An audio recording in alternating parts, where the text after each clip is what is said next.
ಆಕಾಶವಾಣಿ ಪ್ರದೇಶ ಸಮಾಚಾರ ಓದುತ್ತಿರುವವರು ಪೂಜಾ ಪ್ರಸಾದ್. ಮುಖ್ಯಾಂಶಗಳು. ನಾಳೆ ವಿತ್ತ ಸಚಿವೆ ನಿರ್ಮಲಾ ಸೀತಾರಾಮನ್ ಕೇಂದ್ರ ಬಜೆಟ್ ಮಂಡನೆ, ಮಹತ್ವದ ಯೋಜನೆಗಳ ಘೋಷಣೆ ಸಾಧ್ಯತೆ. ಹುಮನಾಬಾದ್ ಸ್ಫೋಟ ಪ್ರಕರಣ ತನಿಖೆಗೆ ಸಚಿವ ಈಶ್ವರ್ ಖಂಡ್ರೆ ಆದೇಶ. ಕೌಶಲ್ಯ ಆಧಾರಿತ ಶಿಕ್ಷಣಕ್ಕೆ ಹೆಚ್ಚು ಒತ್ತು ನೀಡುವ ಅಗತ್ಯವಿದೆ, ರಾಜ್ಯಪಾಲ ಥಾವರ್ ಚಂದ್ ಗೆಹ್ಲೋಟ್ ಅಭಿಮತ. ಕೈಗಾರಿಕೋದ್ಯಮಿ ಆತ್ಮಹತ್ಯೆ ಪ್ರಕರಣ ತನಿಖೆ ಬಳಿಕ ಕಾರಣ ಬಹಿರಂಗ, ಗೃಹ ಸಚಿವ ಡಾ ಜಿ. ಪರಮೇಶ್ವರ್. ರಾಜ್ಯದಲ್ಲಿ ಮಾದಕ ವಸ್ತು ನಿಯಂತ್ರಿಸುವಲ್ಲಿ ಪೊಲೀಸರು ವಿಫಲ, ಬಿಜೆಪಿ ಆರೋಪ. ಕೇಂದ್ರ ಹಣಕಾಸು ಸಚಿವೆ ನಿರ್ಮಲಾ ಸೀತಾರಾಮನ್ ನಾಳೆ ಲೋಕಸಭೆಯಲ್ಲಿ 2026-2027ನೇ ಸಾಲಿನ ಕೇಂದ್ರ ಬಜೆಟ್ ಮಂಡಿಸಲಿದ್ದಾರೆ. 2019ರಲ್ಲಿ ಅಧಿಕಾರ ವಹಿಸಿಕೊಂಡ ಬಳಿಕ ನಿರ್ಮಲಾ ಸೀತಾರಾಮನ್ ಅವರ ಸತತ 9ನೇ ಆಯವ್ಯಯ ಮಂಡನೆ ಇದಾಗಿದೆ. ಹಲವು ಮಹತ್ವದ ಯೋಜನೆಗಳನ್ನು ಈ ಬಾರಿಯ ಬಜೆಟ್ನಲ್ಲಿ ಘೋಷಿಸುವ ಸಾಧ್ಯತೆ ಇದೆ. ರಾಜ್ಯದ ಜನರು ಹಲವು ಯೋಜನೆಗಳು ಹಾಗೂ ಅನುದಾನಗಳ ಘೋಷಣೆಯ ನಿರೀಕ್ಷೆಯಲ್ಲಿದ್ದಾರೆ. ಸಂಸತ್ತಿನಲ್ಲಿ ಬಜೆಟ್ ಭಾಷಣ ಮುಗಿದ ಬಳಿಕ ಬಜೆಟ್ ದಾಖಲೆಗಳು ಮೊಬೈಲ್ ಅಪ್ಲಿಕೇಶನ್ ಹಾಗೂ ವೆಬ್ಸೈಟ್ನಲ್ಲಿ ಲಭ್ಯವಿದೆ. ಬಜೆಟ್ ಸಿದ್ಧತೆಗೂ ಮುನ್ನ ವಿತ್ತ ಸಚಿವೆ ನಿರ್ಮಲಾ ಸೀತಾರಾಮನ್, ಅರ್ಥಶಾಸ್ತ್ರಜ್ಞರು, ಕಾರ್ಮಿಕ ಸಂಘಗಳು, ಶಿಕ್ಷಣ ಮತ್ತು ಆರೋಗ್ಯ ವಲಯ, ಸಣ್ಣ ಮತ್ತು ಸೂಕ್ಷ್ಮ ಕೈಗಾರಿಕೆಗಳು, ಹಣಕಾಸು ವಲಯ ಹಾಗೂ ಬಂಡವಾಳ ಮಾರುಕಟ್ಟೆಗಳ ತಜ್ಞರು ಸೇರಿದಂತೆ ಹಲವಾರು ಪಾಲುದಾರರೊಂದಿಗೆ ಬಜೆಟ್ ಪೂರ್ವ ಸಮಾಲೋಚನೆ ನಡೆಸಿದ್ದಾರೆ. ಬಜೆಟ್ ತಯಾರಿಕೆ ಸಮಯದಲ್ಲಿ ವಿವಿಧ ವೇದಿಕೆಗಳ ಮೂಲಕ ಯುವಕರನ್ನು ಒಳಗೊಂಡಂತೆ ನಾಗರಿಕರಿಂದ ವಿವಿಧ ಸಲಹೆಗಳನ್ನು ಪಡೆಯಲಾಗಿದೆ. ಈ ಹಿನ್ನೆಲೆಯಲ್ಲಿ ವೇತನದಾರರು, ಪಿಂಚಣಿದಾರರು, ಕೈಗಾರಿಕೋದ್ಯಮಿಗಳು ಹಲವು ನಿರೀಕ್ಷೆಯಲ್ಲಿದ್ದಾರೆ. ಬೀದರ್ ಜಿಲ್ಲೆ ಹುಮನಾಬಾದ್ ತಾಲೂಕು ಮೊಳಕೇರ ಗ್ರಾಮದ ಮೋಳಗಿ ಮಾರಯ್ಯ ದೇವಸ್ಥಾನ ರಸ್ತೆಯಲ್ಲಿ ಅನುಮಾನಾಸ್ಪದ ವಸ್ತು ಸ್ಫೋಟಗೊಂಡು ಶಾಲೆಗೆ ತೆರಳುತ್ತಿದ್ದ ಮಕ್ಕಳು ಸೇರಿ 6 ಮಂದಿ ಗಂಭೀರವಾಗಿ ಗಾಯಗೊಂಡಿದ್ದಾರೆ. ಘಟನೆ ಬಗ್ಗೆ ಆಘಾತ ವ್ಯಕ್ತಪಡಿಸಿರುವ ಜಿಲ್ಲಾ ಉಸ್ತುವಾರಿ ಸಚಿವ ಈಶ್ವರ ಬಿ ಖಂಡ್ರೆ ತನಿಖೆಗೆ ಆದೇಶ ನೀಡಿದ್ದಾರೆ. ಗಾಯಾಳುಗಳಿಗೆ ಸೂಕ್ತ ಚಿಕಿತ್ಸೆ ಕೊಡಿಸಲು ಮತ್ತು ಚಿಕಿತ್ಸಾ ವೆಚ್ಚ ಭರಿಸಲು ಜಿಲ್ಲಾಡಳಿತಕ್ಕೆ ಸೂಚಿಸಿರುವ ಅವರು, ಜಿಲ್ಲಾ ಪೊಲೀಸ್ ವರಿಷ್ಠಾಧಿಕಾರಿ ಮತ್ತು ಸ್ಫೋಟಕ ಪರೀಕ್ಷಾ ತಜ್ಞರನ್ನು ಸ್ಥಳಕ್ಕೆ ಕಳುಹಿಸಿ ಸ್ಫೋಟ ಸ್ಥಳದಲ್ಲಿ ಮಾದರಿ ಸಂಗ್ರಹಿಸಿ ತನಿಖೆ ಮಾಡಲು ಆದೇಶಿಸಿದ್ದಾರೆ. ಸ್ಫೋಟಕ್ಕೆ ಕಾರಣವೇನು, ಸ್ಫೋಟಕ್ಕೆ ಬಳಕೆಯಾಗಿರುವ ವಸ್ತು ಯಾವುದು, ಆ ಸ್ಫೋಟಕ ವಸ್ತು ಅಲ್ಲಿಗೆ ಹೇಗೆ ಬಂತು, ಯಾವ ಉದ್ದೇಶಕ್ಕೆ ಅದು ಬಳಕೆಯಾಗುತ್ತಿತ್ತು ಎಂಬ ಬಗ್ಗೆ ಸಮಗ್ರ ತನಿಖೆ ನಡೆಸುವಂತೆ ತಿಳಿಸಿದ್ದಾರೆ. ಸ್ಫೋಟಕ್ಕೆ ಕಾರಣರಾದವರ ವಿರುದ್ಧ ಕಠಿಣ ಕ್ರಮ ಕೈಗೊಳ್ಳಲು ಸಚಿವರು ಸೂಚಿಸಿದ್ದಾರೆ. ಕೌಶಲ್ಯ ಆಧಾರಿತ ಶಿಕ್ಷಣಕ್ಕೆ ಹೆಚ್ಚು ಒತ್ತು ನೀಡುವ ಅಗತ್ಯವಿದೆ ಎಂದು ರಾಜ್ಯಪಾಲ ಥಾವರ್ ಚಂದ್ ಗೆಹ್ಲೋಟ್ ತಿಳಿಸಿದ್ದಾರೆ.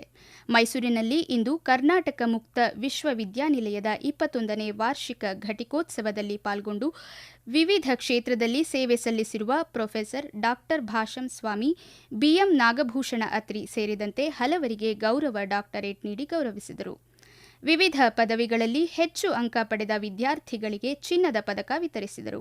ಬಳಿಕ ಮಾತನಾಡಿದ ಅವರು, ದೂರಶಿಕ್ಷಣ ವ್ಯವಸ್ಥೆಯು ಇಂದು ಡಿಜಿಟಲ್ ವೇದಿಕೆಗಳ ಮೂಲಕ ಹೆಚ್ಚು ಪರಿಣಾಮಕಾರಿಯಾಗುತ್ತಿದೆ ಎಂದು ಹೇಳಿದರು.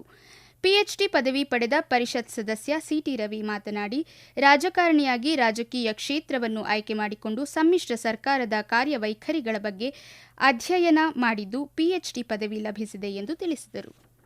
ಬೆಂಗಳೂರಿನಲ್ಲಿ ಆದಾಯ ತೆರಿಗೆ ಇಲಾಖೆ ನಡೆಸಿದ ದಾಳಿಯ ಸಂದರ್ಭದಲ್ಲಿ ಕೈಗಾರಿಕೋದ್ಯಮಿ ಸಿಜೆ ರಾಯ್ ಸಾವಿನ ತನಿಖೆ ಕುರಿತಂತೆ ಪೊಲೀಸರು ತನಿಖೆ ನಡೆಸುತ್ತಿದ್ದು, ಮೊದಲು ಆತ್ಮಹತ್ಯೆಯ ಬಗ್ಗೆ ಕಾರಣ ಹುಡುಕಲಿದ್ದಾರೆ ಎಂದು ಗೃಹ ಸಚಿವ ಡಾ ಜಿ. ಪರಮೇಶ್ವರ್ ತಿಳಿಸಿದ್ದಾರೆ.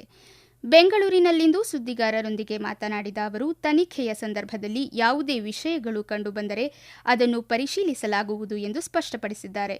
ಅಶೋಕನಗರ ಪೊಲೀಸರು ಅಸ್ವಾಭಾವಿಕ ಸಾವು ಎಂದು ತನಿಖೆ ನಡೆಸುತ್ತಿದ್ದು, ಪೂರ್ಣಗೊಂಡ ಬಳಿಕ ಎಲ್ಲ ವಿಷಯ ಬಹಿರಂಗಗೊಳ್ಳಲಿದೆ ಎಂದು ಹೇಳಿದ್ದಾರೆ. ಇದೇ ವೇಳೆ ಮೈಸೂರಿನಲ್ಲಿ ಮಾದಕ ದ್ರವ್ಯ ನಿಯಂತ್ರಣ ಬ್ಯೂರೋ ದಾಳಿಯ ಸಂದರ್ಭದಲ್ಲಿ ಯಾವುದೇ ಮಾದಕ ವಸ್ತುಗಳು ಪತ್ತೆಯಾಗಿಲ್ಲ ಎಂದು ಪೊಲೀಸರು ತಿಳಿಸಿದ್ದು, ಎನ್ಸಿಬಿ ಪತ್ರಿಕಾ ಹೇಳಿಕೆಯಿಂದ ತಮಗೆ ಆಶ್ಚರ್ಯ ಉಂಟಾಗಿದೆ ಎಂದು ತಿಳಿಸಿದ್ದಾರೆ. ಪ್ರದೇಶ ಸಮಾಚಾರ ಕೇಳುತ್ತಿದ್ದೀರಿ.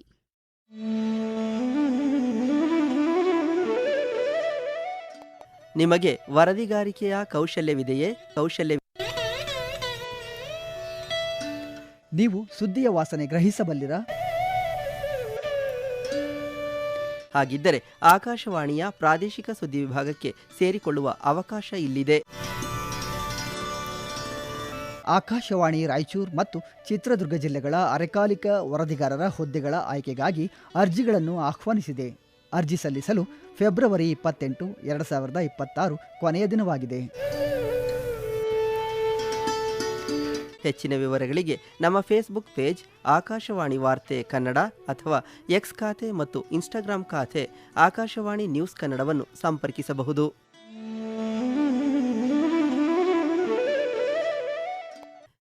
ರಾಜ್ಯದಲ್ಲಿ ಮಾದಕ ವಸ್ತುಗಳ ನಿಯಂತ್ರಣ ಮಾಡುವಲ್ಲಿ ಪೊಲೀಸರು ವಿಫಲರಾಗಿದ್ದಾರೆ ಎಂದು ಬಿಜೆಪಿ ಆರೋಪಿಸಿದೆ. ಮೈಸೂರು ಮತ್ತು ಬೆಂಗಳೂರು ಮಾದಕ ದ್ರವ್ಯ ಚಟುವಟಿಕೆಯ ಕೇಂದ್ರವಾಗುತ್ತಿರುವುದು ದುರದೃಷ್ಟಕರ ಎಂದು ಬಿಜೆಪಿ ವಕ್ತಾರ ಎಂಜಿ ಮಹೇಶ್ ಬೆಂಗಳೂರಿನಲ್ಲಿ ತಿಳಿಸಿದ್ದಾರೆ. ಗೃಹ ಸಚಿವ ಡಾ ಜಿ ಪರಮೇಶ್ವರ್ ರಾಜೀನಾಮೆ ನೀಡುವಂತೆ ಆಗ್ರಹಿಸಿದ್ದಾರೆ. ಮೈಸೂರು ಪೊಲೀಸ್ ಆಯುಕ್ತರನ್ನು ಅಮಾನತುಗೊಳಿಸುವಂತೆ ಒತ್ತಾಯಿಸಿದ್ದಾರೆ.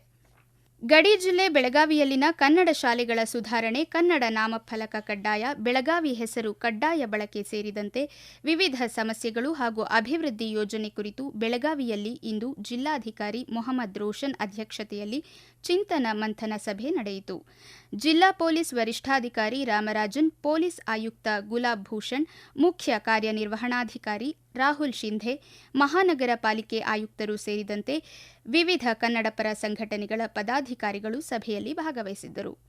ಜಿಲ್ಲಾಧಿಕಾರಿ ಮೊಹಮ್ಮದ್ ರೋಷನ್ ಮಾತನಾಡಿ, ನಿರ್ದಿಷ್ಟ ಕಾಲಾವಧಿಯೊಳಗೆ ಬೆಳಗಾವಿ ಮಹಾನಗರ ವ್ಯಾಪ್ತಿಯಲ್ಲಿ ಕನ್ನಡ ನಾಮಫಲಕಗಳ ಆದ್ಯತೆಗೆ ಕ್ರಮ ತೆಗೆದುಕೊಳ್ಳಬೇಕು ಎಂದು ಮಹಾನಗರ ಪಾಲಿಕೆ ಆಯುಕ್ತರಿಗೆ ಸೂಚನೆ ನೀಡಿದ್ದಾರೆ.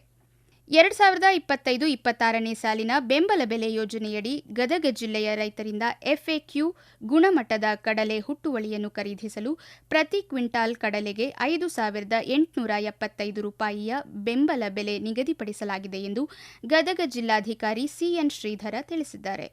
ಕಡಲೆ ಹುಟ್ಟುವಳಿ ಕನಿಷ್ಠ ಬೆಂಬಲ ಬೆಲೆ ಯೋಜನೆ ಅಡಿಯಲ್ಲಿ ಖರೀದಿಸುವ ಕುರಿತು ಜರುಗಿದ ವಿಶೇಷ ಕಾರ್ಯಪಡೆ ಸಮಿತಿ ಸಭೆಯ ಅಧ್ಯಕ್ಷತೆ ವಹಿಸಿ ಮಾತನಾಡಿದ ಅವರು, ಸರ್ಕಾರದ ಮಾರ್ಗಸೂಚಿಗಳನ್ವಯ ಜಿಲ್ಲೆಯ ಪ್ರತಿ ರೈತರಿಂದ ಎಕರೆಗೆ 4 ಕ್ವಿಂಟಾಲ್ನಂತೆ ಗರಿಷ್ಠ 40 ಕ್ವಿಂಟಾಲ್ ಎಫ್ಎಕ್ಯೂ ಗುಣಮಟ್ಟದ ಕಡಲೆಕಾಳು ಖರೀದಿಸಲು ಅವಕಾಶ ನೀಡಲಾಗಿದೆ ಎಂದು ಅವರು ತಿಳಿಸಿದ್ದಾರೆ. ರಾಮನಗರ ಜಿಲ್ಲೆಯನ್ನು ಕುಷ್ಠರೋಗ ಮುಕ್ತವನ್ನಾಗಿಸಲು ನಾಗರಿಕರು ಸಹಕರಿಸುವಂತೆ ಜಿಲ್ಲಾ ಪಂಚಾಯತ್ ಮುಖ್ಯ ಲೆಕ್ಕಾಧಿಕಾರಿ ಮಂಜುಳಾ ತಿಳಿಸಿದ್ದಾರೆ. ಜಿಲ್ಲಾಡಳಿತ, ಜಿಲ್ಲಾ ಪಂಚಾಯತ್, ಜಿಲ್ಲಾ ಆರೋಗ್ಯ ಮತ್ತು ಕುಟುಂಬ ಕಲ್ಯಾಣ ಇಲಾಖೆ, ಜಿಲ್ಲಾ ಕುಷ್ಠರೋಗ ನಿರ್ಮೂಲನಾ ಅಧಿಕಾರಿಗಳ ಕಚೇರಿ ಸಂಯುಕ್ತಾಶ್ರಯದಲ್ಲಿ ಆಯೋಜಿಸಲಾಗಿದ್ದ ಸ್ಪರ್ಶ್ ಕುಷ್ಠರೋಗ ಅರಿವು ಕಾರ್ಯಕ್ರಮ ಉದ್ಘಾಟಿಸಿ ಅವರು ಮಾತನಾಡಿದರು. ಪ್ರಸಕ್ತ ಸಾಲಿನಲ್ಲಿ ಜಿಲ್ಲೆಯಾದ್ಯಂತ 14 ಪ್ರಕರಣಗಳು ವರದಿಯಾಗಿದ್ದು, ಮುಂದಿನ ದಿನಗಳಲ್ಲಿ ಪ್ರಕರಣವನ್ನು ಶೂನ್ಯಕ್ಕೆ ಇಳಿಸುವ ಮೂಲಕ ಕುಷ್ಠರೋಗ ಮುಕ್ತ ಜಿಲ್ಲೆಯನ್ನಾಗಿಸಲು ನಾಗರಿಕರು ಸಹಕರಿಸುವಂತೆ ಮನವಿ ಮಾಡಿದ್ದಾರೆ. ಉತ್ತರ ಕನ್ನಡ ಜಿಲ್ಲೆಯಲ್ಲಿ ಇಂದು ನಡೆದ ವಿಶೇಷ ಕಾರ್ಯಪಡೆ ಸಭೆಯಲ್ಲಿ ಮಂಜೂರಾಗಿರುವ ಕುಡಿಯುವ ನೀರಿನ ಕ್ರಿಯಾ ಯೋಜನೆಗಳನ್ನು ಶೀಘ್ರದಲ್ಲಿ ಅನುಷ್ಠಾನಗೊಳಿಸುವಂತೆ ಜಿಲ್ಲಾ ಪಂಚಾಯಿತಿ ಮುಖ್ಯ ಕಾರ್ಯನಿರ್ವಹಣಾಧಿಕಾರಿ ಡಾ ದಿಲೀಶ್ ಶಶಿ ಸೂಚಿಸಿದ್ದಾರೆ. ಕಾರವಾರ ಜಿಲ್ಲಾ ಪಂಚಾಯಿತಿಯಲ್ಲಿ ನಡೆದ ಸಭೆಯ ಅಧ್ಯಕ್ಷತೆ ವಹಿಸಿ ಮಾತನಾಡಿದ ಅವರು, ಈಗಾಗಲೇ ಗುರುತಿಸಿರುವ ಪ್ರದೇಶಗಳಲ್ಲಿ ಬೇಸಿಗೆಯಲ್ಲಿ ಕುಡಿಯುವ ನೀರಿನ ಸಮಸ್ಯೆಯಾಗದಂತೆ ಶೀಘ್ರದಲ್ಲಿ ಎಲ್ಲ ಕಾಮಗಾರಿಗಳನ್ನು ಅನುಷ್ಠಾನಗೊಳಿಸುವಂತೆ ತಿಳಿಸಿದ್ದಾರೆ. ಇದೇ ಸಂದರ್ಭದಲ್ಲಿ ಅವರು ಜಲಜೀವನ್ ಮಿಷನ್ ಯೋಜನೆಯ ಕಾಮಗಾರಿಗಳ ಬಗ್ಗೆಯೂ ಪರಿಶೀಲನೆ ನಡೆಸಿದರು.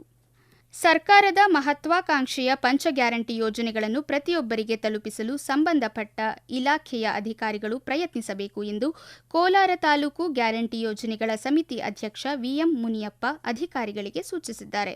ಪಂಚ ಗ್ಯಾರಂಟಿ ಯೋಜನೆಗಳ ತಾಲೂಕು ಮಟ್ಟದ ಪ್ರಗತಿ ಪರಿಶೀಲನಾ ಸಭೆಯ ಅಧ್ಯಕ್ಷತೆ ವಹಿಸಿ ಮಾತನಾಡಿದ ಅವರು, ಯಾವುದೇ ಕಾರಣಕ್ಕೂ ಲೋಪಗಳು ಆಗದಂತೆ ನೋಡಿಕೊಳ್ಳಬೇಕು ಎಂದು ತಿಳಿಸಿದ್ದಾರೆ.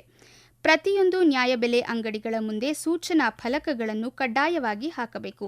ಕೆಲವೆಡೆ ಅಕ್ಕಿ ಪಡೆದು ಮಾರಾಟ ಮಾಡಿದ ಪ್ರಕರಣಗಳು ಕಂಡುಬಂದಿದ್ದು, ಅಂತಹ ಫಲಾನುಭವಿಗಳನ್ನು ಗುರುತಿಸಿ ಬಿಪಿಎಲ್ ಕಾರ್ಡ್ ರದ್ದು ಮಾಡಿ ಎಪಿಎಲ್ ಕಾರ್ಡ್ಗೆ ವರ್ಗಾವಣೆ ಮಾಡಬೇಕು ಎಂದು ತಿಳಿಸಿದ್ದಾರೆ. ಕರ್ನಾಟಕ ರಾಜ್ಯ ಕಾನೂನು ಸೇವೆಗಳ ಪ್ರಾಧಿಕಾರ, ಬೆಂಗಳೂರು ದಕ್ಷಿಣ ಜಿಲ್ಲಾ ಕಾನೂನು ಸೇವೆಗಳ ಪ್ರಾಧಿಕಾರ, ರಾಮನಗರ ನಗರಸಭೆಯ ಸಂಯುಕ್ತಾಶ್ರಯದಲ್ಲಿ ನಗರದ ಜಿಲ್ಲಾ ಮತ್ತು ಸತ್ರ ನ್ಯಾಯಾಲಯದ ಆವರಣದಲ್ಲಿ ಆಯೋಜಿಸಲಾಗಿದ್ದ ರಾಷ್ಟ್ರೀಯ ಸ್ವಚ್ಛತಾ ದಿನ ಕಾರ್ಯಕ್ರಮ ಜಿಲ್ಲಾ ಕಾನೂನು ಸೇವೆಗಳ ಪ್ರಾಧಿಕಾರ ಅಧ್ಯಕ್ಷ ಎಂಎಚ್ ಅಣ್ಣಯ್ಯನವರ ಚಾಲನೆ ನೀಡಿದರು.